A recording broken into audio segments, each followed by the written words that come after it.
Well, hello, welcome again to our reading of selections from Herodotus, and I'm going to skip forward a bit. I'm in book 1, and I'm going to skip through to chapter 34 to begin the story of Adrastus and Attis, who was Croesus' son.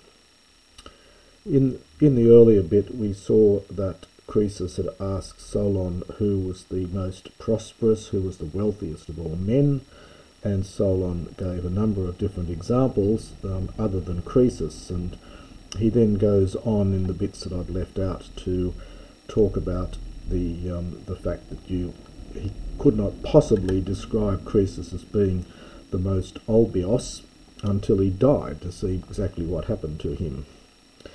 And this is all part of this theme in book 1 that Herodotus sets up, the idea of fate. And this particularly comes to mind in this next section. The idea that things are all fated and determined by the gods. You don't know what's around the corner. So he begins, Metatus Solona oikomenon elabe ek theou nemesis megale. That's a print very well there. Megale Kroison hos ekasai. Hoti enomisi hiautu ton ainai anthropon hapanton olbiotaton. So after Solon was departing, this is from oikomai, you only ever get it really in the present or imperfect, so here's a participle. So after Solon was departing, now megale, a great nemesis, well, the word often means hatred. It's only mentioned here in Herodotus. It's sort of a vengeance from the gods for saying things. So a great nemesis from a god took Croesus, hos a Kasai. This is a typical expression in Herodotus. It's so as to guess, from akasdo. So it's sort of like one might guess. So one might guess that a great nemesis, a great disaster, took Croesus at the hand of a god, hoti because enomese, he considered himself to be albiotaton, and two sort of meanings here. It's either the most wealthy or the most prosperous. I suppose they're connected, but so the most wealthy or most prosperous anthropon hapanton of all men. Autica de hoi eudonti epeste oneros hos hoi ten alethean ephine ton melonton genesthai kakon kataton paida. And immediately, so forthwith, an oneros, a dream, literally stood over. So perhaps just came to, and we get the dative, this is for auto, for him as he slept.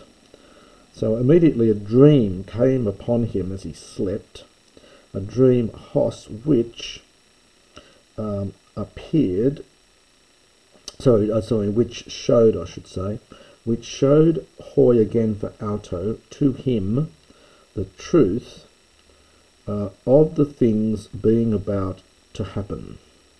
Well, actually, sorry, tone kakon, of the evils which were about to happen, kataton paida, in regard to his son.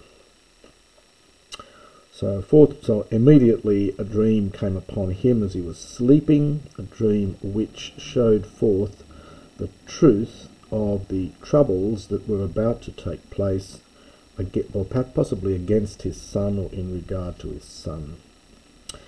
Esan de to Kroiso duapaides, ton huteros men diephthato, aingar de kophos, hodi heteros ton helikon macro tapanta protos. For there were for Croesus 2 sons. So Croesus had 2 sons, of whom, that's the tone, Heteros for heteros. Heteros is one of 2. So the one of them, on the one hand, diephthato is a passive from diephthyro. It's really had been damaged, had a defect, was disabled, we'd say nowadays. Eingar de kophos, for he was kophos. Now this is a word which can mean mentally deficient, can mean deaf as well. Often, unfortunately, people who couldn't hear, therefore couldn't speak very well, and people thought they were mentally deficient and so on in the ancient world. Most unfortunate thing, but so perhaps we could translate just kophos as deaf here, for he was in fact deaf, to take the gar. Hodi heteros, but the other one was protos, first. Tapanta is adverbial in respect of all things, by far. So he was first among those of his own age. So a partitive genitive here, I think. Unuma de hoi ein atus. So unuma for onoma in Attic. So the name for him was Attis. Now, the scholars think that the story here is based around the Attis myth, this Phrygian myth of Attis, and that Herodotus turned this myth into history. To the Greek ear, this is not far removed from the sound ate, which means destruction. The two words, of course, are not etymologically connected, but to the Greek ear, atus and ate, destruction, must have rung a little bell. And so tuton de on to auton semene to Kroiso ho oneros, hos apollee min aikme sideree blathenta. Therefore, the dream, or we might just say then, in fact, the dream indicated to Kroisos, in respect of this Attis, that apollee he will lose. It's taking a direct object here. It can normally mean he will that he will perish, referring to Attis, but here it's probably that he will lose min for auton, he will lose him. Blathenta is an aorist passive participle neuter, accusative, agreeing with the auton, this min here. Him having been struck with an iron spear. Now, technically the aikme is the blade of the spear, but which is translated generally as a spear. So the dream was indicating to Kroisos, in respect of this Attis, that Kroisos will lose him because he will be him having been struck by an iron spear. Hode epete ex agethe kaiato logon edoke katarodesas ton aniron agatai mento paidi gunaika. Thote de strategein min ton ludon u de me eti epi toiuta pragma ex epempe. So, but he, this is Kroisos, then, epeta, you get epete or epeta, he, afterwards, he woke up from ex and egero, literally he was woken, but you often get this passive form that for he woke up. Literally, and he gave a word to himself, so he made a plan, we could paraphrase that, but literally he gave a word or an account to himself. This is the alpha here in Attic would be an omicron. This is a rodeo, to fear, and it's strengthened by kata. So fearing, or having feared the dream, agatai, now this is the middle from ago, and it's used of getting a wife. So literally he brought for himself a wife for his son. In other words, he married a woman to his son. Now the purpose of this, of course, is that the son will then have to spend much more time at home looking after his wife and not be able to go out gallivanting around, and hence will be safer. That's the idea in Kroisos' mind. So he married a woman to his son. We won't say he found a wife for his son. Now the main verb is down here, exepempe. He sent him out.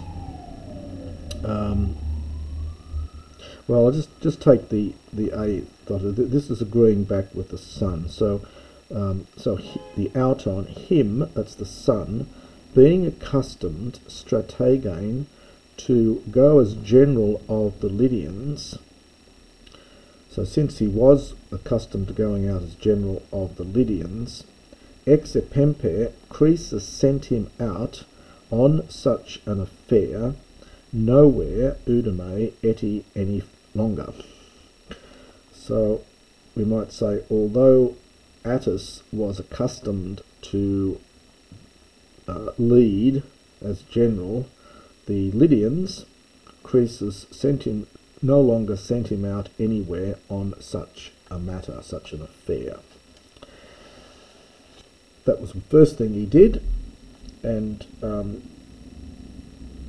there wasn't a men there. Oh yes, there was a men. So sorry, back here we should just note there was a men here. So that was the first thing he did, and then to balance that, we've got a de up here. A contia de kai doratia kai ta toi auta panta toi si creontai es polymon anthropoi ecton andrionon ec commissas ectus thalamus sun enese me tihoi crem amenon to pidi empese. And on the other hand, the javelins and the doratia, literally the wooden things, but it means the spears, and all such things as men use, and the toises being attracted into the dative after creontai. This is that verb of using, and it takes a dative. So all the things which, but it's attracted into the dative, all such things which men use in war. So all of those, ek commissas, from ek commisdo, having carried them out from the andrionon, from the men's chambers, the men's rooms. Sun e nese. Now this is a funny verb. This is from, there's a verb neo, meaning to pile up. And this is just a compound. Sun neo is the verb if you're looking this one up. It's always a bit tricky, this one. Neo and its various compounds. And so he piled them up. So having brought them out from the men's rooms, he piled them up in the thalamus. Well, some translate this as just the storerooms. It's often used of bedrooms, so it often is used of the women's rooms, so it may be the women's quarters, might be the intention here. Meiti hoi, so lest, now this is slightly tricky in the form here. The hoi is for auto, and it's dative of the possessor, so it's his, and it's enclitic, so it puts the accent back onto there. That's enclitic, it puts its accent back onto there. So we're getting this collision of accents here. So it would normally be may, and then indefinite ti. But because this is enclitic, it's put its accent back onto here.